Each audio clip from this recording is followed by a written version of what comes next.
సంతానలేమి సమస్య అనేది ప్రధానంగా ఏ కారణాల వల్ల వచ్చే అవకాశం ఉంటుంది? ఇప్పుడు ప్రస్తుతం అనేక కారణాలు ఉంటాయమ్మా. యూట్రిన్ ఫ్యాక్టర్స్ అంటే ఈ యొక్క గర్భాశయం ఫ్యాక్టర్స్ ఉంటాయి.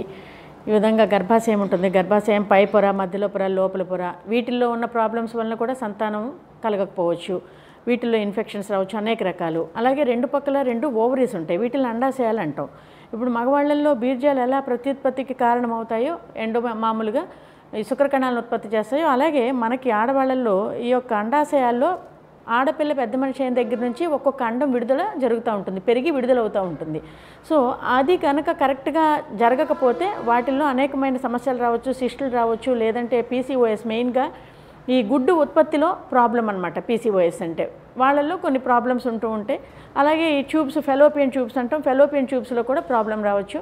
అయితే ప్రస్తుతం ఉన్న కండిషన్స్లో మనకి ప్రస్తుతం ఉన్న కాలానికి అనుగుణంగా, ఆ తర్వాత మనకున్న స్ట్రెస్ లెవెల్స్, ఇప్పుడు స్ట్రెస్ లెవెల్స్ అన్నీ పెరిగిపోయినాయి. వీటి వలన చిన్న పిల్లల దగ్గర నుంచి అంటే మెన్సెస్ అయిన తర్వాత కరెక్ట్గా రెగ్యులర్గా 1 సంవత్సరం పాటు కొంచెం ఇరెగ్యులర్గానే పీరియడ్స్ వస్తాయి అందరికీ.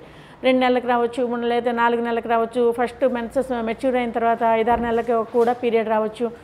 అలా వచ్చిన తర్వాత కూడా మామూలుగా 1 ఇయర్ అయ్యేటప్పటికి ఆటోమేటిక్గా ఇరెగ్యులరైజ్ అయిపోతాయి.